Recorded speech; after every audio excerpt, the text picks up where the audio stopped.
मेरे ख्याल में माउंटबेटन ने नेहरू से मनवा लिया था कि जम्मू कश्मीर दे दो पाकिस्तान को, नहीं तो इतना हिस्सा कम से कम जो अब उनके पास है ये तो देना पड़ेगा। हम पसूली में हमारे लोग, हम थोड़े केयरलेस भी रहे, इसमें भी मुझे अफसोस है कि हम थोड़े केयरलेस रहे। हमने बसोली कठुआ को सीरियसली नहीं लिया जितना लेना चाहिए था। बिल्कुल बिल्कुल। जिसकी वजह से एक नया रास्ता खुल गया, वो रास्ता जो पहलगाम के लिए इस्तेमाल। मेजर जनरल गोवर्धन सिंह जम्वाल, जिन्होंने अपनी जिंदगी में कई जंगें देखी हैं और कई जीती हैं। इन्होंने 1947 में भारत और पाकिस्तान को भी बढ़ते देखा है और इन्होंने 65 के युद्ध में पाकिस्तान को हराने में भी अपना योगदान दिया है। इन्होंने 1971 में पाकिस्तान को हारते हुए और बांग्लादेश और पाकिस्तान के विभाजन को भी देखा है। इन्होंने पूरी भारत की राजनीति को बदलते देखा है। जनरल साहब जम्मू कश्मीर के पूर्व एमएलसी भी रह चुके हैं और JNK एक्स सर्विस लीग के अध्यक्ष भी हैं। डोगरा सशक्तिकरण के लिए इन्होंने हमेशा आवाज उठाई है और एक वेबसाइट भी लॉन्च की है जहां से हर एक डोगरा साथ में कनेक्ट हो सकता है। इन्होंने अपना जिंदगी का अधिकांश समय महाराजा हरि सिंह, सदर रियासत डॉक्टर करण सिंह के साथ बिताया है। पूरी राजनीति के ये अच्छे से जानकार हैं। इनसे PP न्यूज लाइन के माध्यम से आज जानेंगे कि जो भारत द्वारा ऑपरेशन सिंदूर चलाया गया था उन पर इनकी क्या राय है। नमस्कार। पहलगाम घटना के बाद जिस तरह से प्रधानमंत्री जी ने कहा था कि हम इसका बदला लेंगे और घर में घुसकर मारेंगे, हुआ भी यही। ऑपरेशन सिंदूर शुरू हुआ और पाकिस्तान के 9 ठिकानों में जहां आतंकवादियों का अड्डा था, जहां टेररिज्म की फैक्ट्री चल रही थी, उसको तबाह कर दिया। लेकिन पाकिस्तान ने इसे अपने ऊपर एक हमला समझा, जबकि उनको पहले ही बता दिया कि हमने आतंकवादियों के अड्डों को नष्ट करना है, ना तो पाकिस्तान की डिफेंस के साथ ना ही सिविल के साथ कोई ऐसा करेंगे, बल्कि पाकिस्तान ने उल्टा हमारे सिविलियंस पे अटैक कर दिया। नतीजा, भारत ने जब जवाब दिया तो पाकिस्तान में तबाही मच गई। 3 दिन युद्ध होता रहा। 3 दिन के अंदर ही पाकिस्तान घुटनों पे आ गया और सीज फायर चलाने लगा और सीज फायर हो गया। लेकिन भारत की जनता इसके लिए तैयार नहीं थी, क्योंकि आतंकवाद से इतने तंग पड़ चुके थे कि वो उसका खात्मा चाहते थे। खासकर जम्मू कश्मीर की जनता। युद्ध कोई भी होता है, सबसे ज्यादा नुकसान जम्मू कश्मीर का होता है। चाहे 3 दिन का युद्ध ही था, 3 दिन में ही जम्मू कश्मीर का नुकसान हुआ, भारत के किसी कोने का नुकसान नहीं। लोग मर रहे थे, पुंछ के ऊपर लोगों ने शहादत दी, लेकिन आवाज एक ही थी कि हमें सीज फायर नहीं चाहिए। अगर आपने युद्ध शुरू किया है, अगर आप कहते हो POJ के लेना है, तो यही एक समय है, ले लो। आरसपुरा, अरनिया, सभी बॉर्डर के लोग चिल्ला रहे थे हमें रोज रोज अपने घर से मत निकालो, आज आर पार कर दो। लेकिन आर पार हुआ नहीं, सीज फायर हो गया, वो भी अमेरिकन प्रेसिडेंट के कहने पे। जिस तरह से खबरें चली, क्या ये सीज फायर सही था? क्या सीज फायर हमें करना चाहिए या युद्ध को जारी रखना था? क्या जम्मू कश्मीर के लोग सारी उम्र यही कुछ देखते रहेंगे? इस पे आप चर्चा करेंगे। हमारा सौभाग्य है कि हमारे साथ जनरल गोवर्धन सिंह जम्वाल जी हैं, जिन्होंने युद्ध लड़ा है, जीता है। उस अमेरिकन प्रेसिडेंट के पेटेंट टैंक्स को कब्रें खोद दी हैं, graveyard of Patton tanks बनाया था इन्होंने। जनरल साहब, आपका बहुत बहुत स्वागत है। क्यों जनरल साहब, बहुत कुछ आपने देखा है।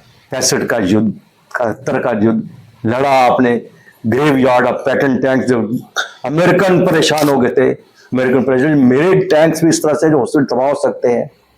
और आज जो युद्ध हुआ और उस पर सीज फायर जो हुआ, उस पर जनता की जो आवाज निकली, उसको देखते हुए आपका क्या राय है कि क्या सीज फायर होना चाहिए था या आर पार का युद्ध होना चाहिए था? मैं समझता हूँ कि ये एक डोगरा बोल रहा है और शायद एक डोगरा दूसरे डोगरे से पूछ रहा है कि ये क्या हुआ ठीक हुआ, ऐसा होना चाहिए था, या अगर गलत हुआ तो इसका इलाज क्या है।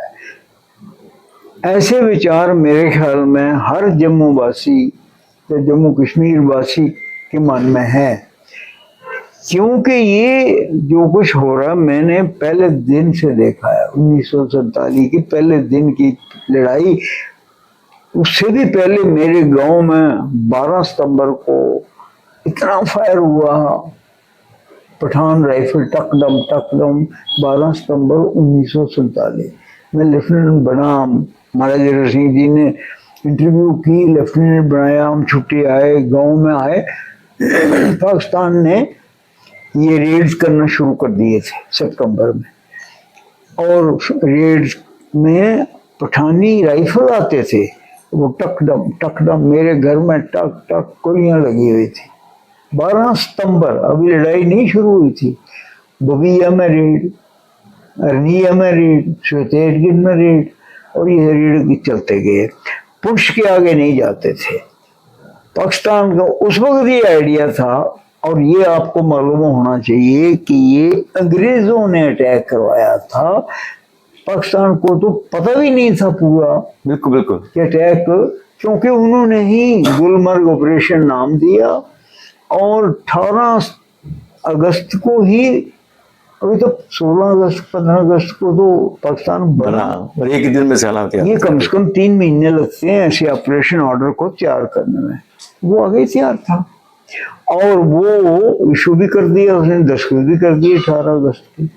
20 अगस्त को मेजर ओंकार सिंह कलकट से बन्नू कुहाट ब्रिगेड के, जिनको जिम्मेवारी दी गई कश्मीर पर अटैक करने की मुजफ्फराबाद से, उनको मिल भी गया 20 तारीख, और वो खुद पहुंचे।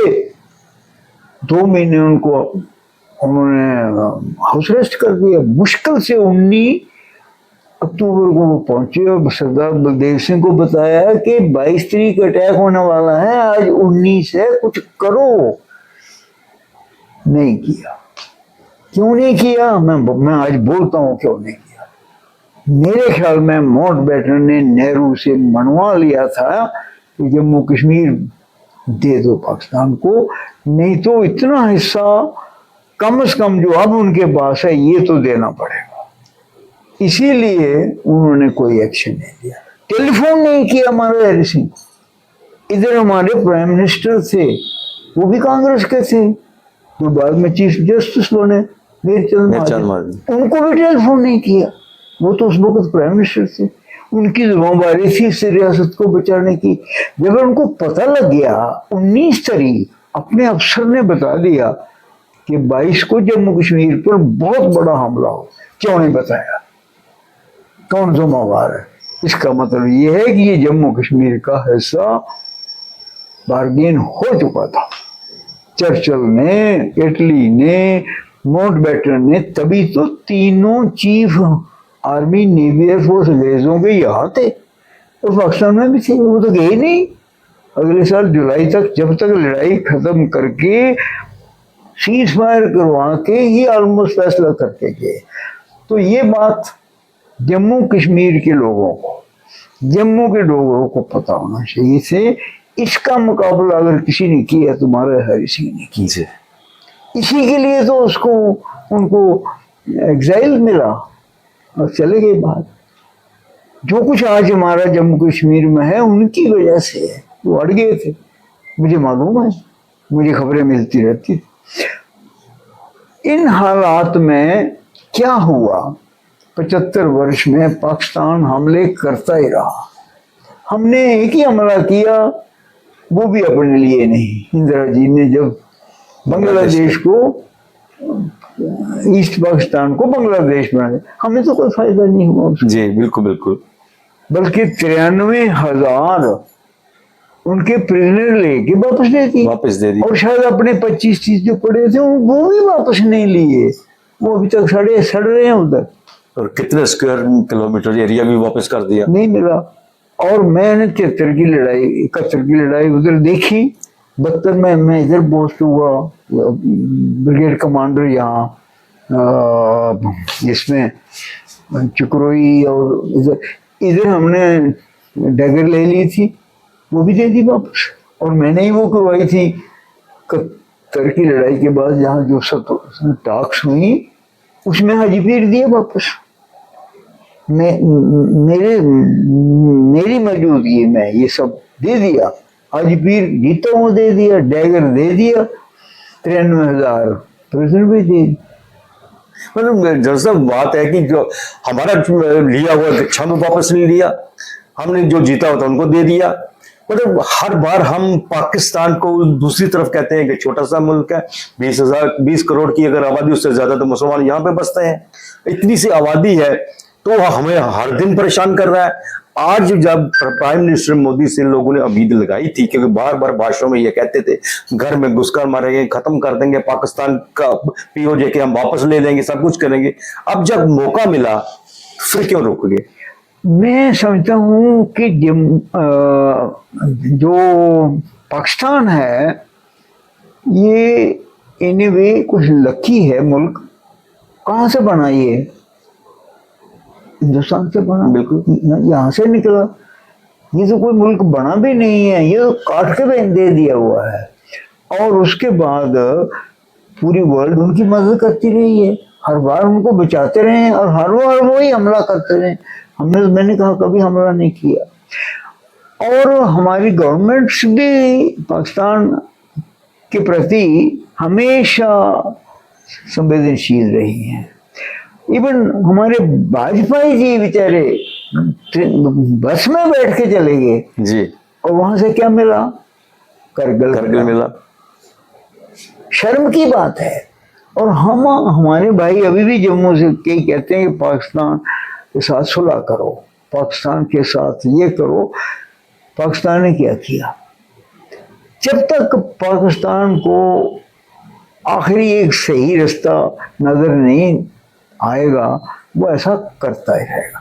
अभी कभी सोचा था आपने 21 मई को सोचा था, 21 अप्रैल को कि 22 को ये हो जाएगा पहलगाम? कभी सोचा था? मैंने कभी नहीं सोचा। मैंने कहा कि अब लगता है पाकिस्तान की कंडीशन खराब है हर लिहाज से। अब कम से कम जम्मू की इम्प्रूवमेंट हो रही है, सड़कें बन रही हैं, टनल बन रहे हैं, तकलीफ निकल गई है, ठीक हो जाएगा और शायद अभी ये बीमारी दूर हो जाए। लेकिन उसके साथ साथ जो ये पहले रजौरी में फिर पुंछ में उसने नौकरी की है, 2-2 साल मैं उस बॉर्डर पर रहा हूँ। ये इस पार का भी दूसरे पार का भी सब पता है। एक एक लोग एक एक झाड़ी जानता हूँ मैं, क्या होता है वहां पर, किस तरह से होता है। उन्होंने शिफ्ट किया वो आगे कठुआ की तरफ, वो पसोली में मारे लोग। हम थोड़े केयरलेस भी रहे, इसमें भी मुझे अफसोस है कि हम थोड़े केयरलेस रहे। हमने बसोली कठुआ को सीरियसली नहीं लिया जितना लेना चाहिए था। बिल्कुल बिल्कुल। जिसकी वजह से एक नया रास्ता खुल गया, वो रास्ता जो पहलगाम के लिए इस्तेमाल हुआ। और आप अंदाजा लगाओ पहलगाम के बाद अभी 1 महीने से ऊपर हो गया है, अभी तक हमें कि अगर आपने ऑपरेशन सिंदूर शुरू किया है तो उसका पहला मकसद था पहलगाम के जो आतंकी है उनको मारने का, उनको पकड़ने का। पाकिस्तान के अड्डे आपने बर्बाद कर दिए, सब कुछ किया कह रहे हैं जो, लेकिन अभी तक वो 4 जो टेररिस्ट है जिन्होंने वहां पे मारा लोगों को, वो आज तक उनका पता ही नहीं चला कहाँ चले गए, कुछ पता नहीं चला। ये तो सारा देश ये जानना चाहता है वो कहाँ चले गए, क्या हो गया। और दूसरी तरफ जम्मू कश्मीर के लोग, वही मैं आपसे फिर जानना चाहूंगा, ये कब तक सफर करते रहेंगे? बिल्कुल ठीक आप कह रहे हैं, बिल्कुल ठीक है। मैंने एक तार पकड़ ली आपकी, और ऐसा ही मैं भी उसी दिन से महसूस कर रहा हूँ। लेकिन एक बात मुझे अभी संतोष थोड़ा मिल रहा है कि ये हमारे ऊपर थोपा गया है जी, और थोपा है अमेरिका ने और ट्रंप ने। और ट्रंप कम से कम बाहर हम मोदी जी के साथ ही देखते हैं उनको, इसलिए मोदी जी ने उनको डायरेक्ट नहीं बोला कि आपने काम गलत किया है, मगर जो शब्द बोलने जा रहे हैं, जो कार्रवाई हो रही है, या जो भाषण दे रहे हैं, और खास तौर पर जो संकल्प का उन्होंने परसों बीकानेर का कल किया है, उसमें मुझे सारे जवाब मिल गए हैं और मेरे ख्याल में ट्रंप को भी मिल गए हैं। बात बहुत क्लियर है कि ये आखिरी दाव था। इसके बाद संकल्प कर लिया है मोदी ने। संकल्प क्या किया है? This far and no further. और मोदी का संकल्प पिछले 75 साल के संकल्प से बहुत ज्यादा है। अब मोदी के साथ हमें चाहिए पूरा देश संकल्प करे, जम्मू कश्मीर के लोग भी संकल्प करें। महबूबा जी को भी हम रिक्वेस्ट करेंगे वो मत बात करें कि हम उनसे बातें करें। फरूक जी से भी रिक्वेस्ट करेंगे कि अभी आप मोदी के साथ इस संकल्प में शामिल हो जाओ, ताकि पाकिस्तान को पता लगे कि अब की बार आखिरी बार ये संकल्प जो मोदी जी ने लिया है ये नहीं छोड़ने वाले। दरअसल तो क्या हम समझे कि अभी भी हमारी तोपों के मुंह पाकिस्तान की तरफ हैं, अभी वो मुड़ने वाले नहीं हैं, और एक बार फिर जम्मू कश्मीर को युद्ध देखना पड़ेगा, भारत को युद्ध देखना पड़ेगा। सच पूछो तो पाकिस्तान का कोई यकीन नहीं है। पाकिस्तान अगर आपको लिख के भी देगा ना तो भी यकीन मत करना। हिंदुस्तान लिख के नहीं भी देगा, क्योंकि हमारा कुछ हमारी फिलॉसफी में वसुदैवं कुटुंबकम्, हम दुनिया का भला ही सोचते रहते हैं हर बार। अपना तो सवाल ही नहीं, अपना तो हमने कभी सोचा नहीं। देश के बाहर दुनिया सुखी रहे, उसी में हम अटैक भी नहीं करते हैं। हमने केवल अटैक ही नहीं किया। इस वास्ते खतरा है जी। और उस खतरे के लिए जम्मू से मैं आवाज उठाना चाहता हूँ, मोदी जी सुने कि जो आपने संकल्प लिया है ये संकल्प वाकया ही लास्ट संकल्प हो। इसके बाद पाकिस्तान को मौका नहीं मिलना चाहिए। जैसे आपने कहा कि बात होगी तो पीओजे की, बिल्कुल, और खून और पानी इकट्ठे नहीं चलेंगे।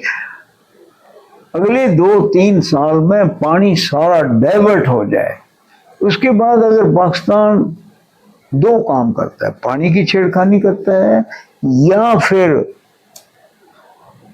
मिलिटेंट भेजता है, तो ऑल आउट वार बोल देना कि फिर न्यूक्लियर नॉन न्यूक्लियर की बात नहीं होगी। इस संकल्प के बाद आप ये बोल देना कि अगर तुमने अब हमला किया तो it will be all out war. आज ही हम वॉर डिक्लेयर कर रहे हैं, स्टार्ट तुम करोगे तब जा करके। और जम्मू कश्मीर के लोगों और मैं मुस्लिम भाइयों से, अभी देखिए वर्ल्ड वॉर 1 जीती, वर्ल्ड वॉर 2 हुई, हम अंग्रेजों के साथ मिलके जर्मनी से हमारी कोई दुश्मनी नहीं थी। हमने 25 लाख फौज भेजी, जिसमें 1 लाख तो मारे गए। तो वो कौन थे? अंग्रेज थे। हमारा धर्म उनका धर्म एक नहीं था। तो वो था देश की खातिर, और हम उस वक्त इंग्लैंड के साथ थे।